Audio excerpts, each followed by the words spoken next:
কণ্ঠশিল্পী মাইনুল হাসান নোবেল গ্রেপ্তার হয়েছেন। সোমবার 13 ফেব্রুয়ারি দুপুর 12:30টার দিকে নারায়ণগঞ্জের সিদ্ধিরগঞ্জ থানাধীন বটতলা এলাকা থেকে গোপন সংবাদের ভিত্তিতে তাকে গ্রেপ্তার করে ডেমরা থানা পুলিশ।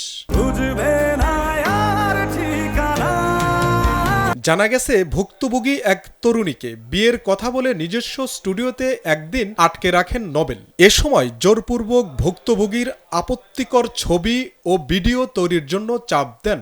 এ বিষয়ে তরুণী গত বছর 13 আগস্ট আদালতে একটি মামলা দায়ের করেন। দেশের মানুষকে প্রতিদিন সুরক্ষিত রাখার প্রত্যয় নিয়ে সেফটি কেবলস সহ এলো সেফ সিলিং ফ্যান। মামলায় অধিকতর তদন্তের জন্য আদালত পিবিআইকে দায়িত্ব দেন।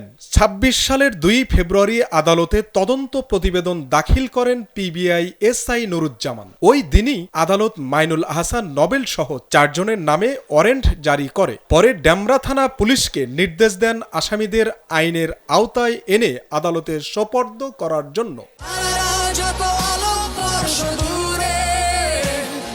ডেমরা থানার অপারেশন অফিসার মোহাম্মদ মুরাদ বলেন, আদালত থেকে নোবেল সহ 4 জনের নামে ওয়ারেন্ট জারি করে ডেমরা থানা পুলিশকে অবহিত করলে থানা পুলিশ ওয়ারেন্ট তামিল করে প্রধান আসামি নোবেলকে গ্রেপ্তার করে। বর্তমানে তাকে আদালতে পাঠানোর প্রক্রিয়া চলছে। বিনোদন ডেস্ক, কালবেলা।